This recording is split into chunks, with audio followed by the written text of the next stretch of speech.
Hi friends, welcome to மூன்று முடிச்சு promo. இன்றைக்கி நம்ம மூன்று முடிச்சு சீரியலில் என்ன விறுவிறுப்பான விஷயம் அப்படின்னு பார்க்குறதுக்கு முன்னாடி நம்ம சேனலை சப்ஸ்கிரைப் பண்ணலை அப்படின்னா மறக்காமல் சப்ஸ்கிரைப் பண்ணிக்கோங்க. இப்போ வாங்க அந்த விறுவிறுப்பான விஷயம் என்ன அப்படின்னு சொல்லிட்டு நம்ம பார்த்துடலாம். நம்ம சுந்தரவல்லி என்னெல்லாம் பண்ண முடியுமோ அவங்கெல்லாம் அதெல்லாம் பண்ணிட்டு போயிட்டாங்க. எல்லார் முன்னாடியும் நம்ம நந்தினியை அசிங்கப்படுத்தி அவமானப்படுத்தி பேப்பர்லாம் கிழித்து தலையில் தூக்கி போட்டு போயிட்டாங்க. அதை நம்ம நந்தினியால் அக்செப்ட் பண்ணவே முடியல. அதை கூட ஒரு சைடு அக்செப்ட் பண்ணாலும் இன்னொரு சைடு அருணாச்சல ஐயா, ஏன் விஜய் அக்கா எல்லாருமே வந்து என்னை ஏமாற்றிட்டாங்களே, எல்லாருமே என்னை நம்ப வச்சு கழுத்தறுத்துட்டாங்க. இதுக்கு மேலே நான் யாரையும் நம்புறதா இல்லை. எனக்கு இந்த வாழ்க்கையே பிடிக்கவே இல்லை. எதுக்கு தான் நான் உயிரோடு இருக்கனே தெரியலையே அப்படின்னு சொல்லிட்டு நம்ம நந்தினி ரொம்ப மன வருத்தத்தோடு பேசிகிட்டு இருக்காங்க.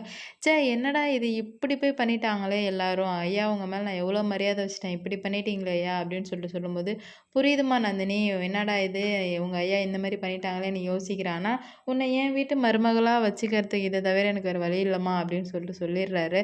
ஆனால் சுந்தரவல்லி என்ன சொல்லிட்டு போனாங்க, ரிஜிஸ்டர் மேரேஜ் பண்ணிட்டு வந்தால் ஒன்று நான் இருக்கணும், இல்லை அவள் இருக்கணும் அப்படின்னு சொல்லிட்டு சொல்லிடுறாங்க.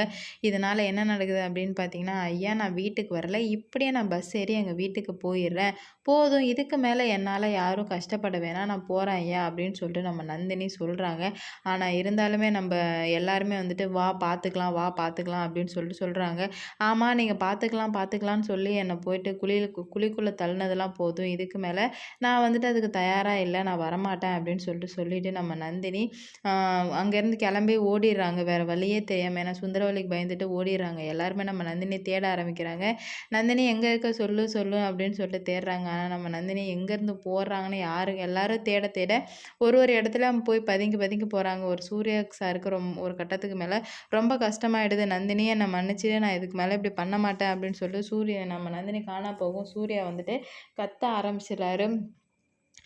நந்தினி எனக்கு வேணும், நான் உன்னை இதுக்கு மேலே எந்த காரணத்துக்காகவும் உன்னை கஷ்டப்படுத்த மாட்டேன், நான் உன்னை மனைவியாக பார்த்துக்கிறேன், எனக்கு என்னவோ தெரில, நீ போனது எனக்கு கஷ்டமாக இருக்குது அப்படின்னு சொல்லிட்டு ரொம்ப கத்துறாரு. அது கேட்டதுமே எல்லாருக்குமே வந்து கண்ணு கலங்கிடுச்சு. சூர்யாவுக்கு இந்த மாதிரிலாம் பேச தெரியுமா அப்படின்னு சொல்லிட்டு நம்ம நந்தினி இருந்துக்கிட்டு என்ன பண்ணுறாங்க அப்படின்னு பார்த்தீங்கன்னா, என்னடா இது பேசுறது சூர்யா சார் தானா அப்படின்னு சொல்லிட்டு நம்ம நந்தினிக்கு அவங்களுக்கே தெரியாமல் கண்ணிலேருந்து தண்ணி வருது. ஏன்னா இது நாள் வரைக்கும் சூர்யா சார் நந்தினிக்காக ஒரு சப்போர்ட் கூட பண்ணதே இல்லை. அவங்க தாய் குலத்தை பழிவாங்கிறதுக்கு வேண்டிய சுந்தரவல்லிக்காக வேண்டிய சும்மா நடிப்பார், நம்ம நந்தினியை பார்த்துக்கிற மாதிரி. மித்தபடி ஆள் மனசுலேருந்து வந்ததே இல்லை. ஆனால் நம்ம நந்தினி காணாமல் போகும், ஒரு ஆள் மனசுலேருந்தே நான் மன்னிச்சிடு நந்தினி அப்படின்னு சொல்லிட்டு கேட்டதுமே நம்ம நந்தினிக்கு கண்ணிலேருந்து தண்ணி தார தாரையாக வருது. போகலாமா வேணாமா அப்படின்னு சொல்லிட்டு யோசிச்சுட்டே உட்காந்துருக்காங்க. ஒரு சைடு வந்து சுந்தரவல்லி ஞாபகம் வருது, ஒரு சைடு சூர்யா சார் பேசினது எல்லாம் ஞாபகம் வருது. இப்போ எந்த முடிவு எடுக்கிறதுனே தெரியாமல் ஆற்றுல ஒரு கால் சேத்துல ஒரு கால் வச்சிட்ருக்காங்க. அவங்க என்ன முடிவு எடுப்பாங்க அப்படின்னு சொல்லிட்டு பொறுத்திருந்து பார்ப்போம். இந்த வீடியோ பிடிச்சிருந்தா லைக் பண்ணுங்கள், ஷேர் பண்ணுங்கள், கமெண்ட் பண்ணுங்கள். இது போன்ற வீடியோ சீரியல் அப்டேட் தெரிஞ்சுக்க நம்ம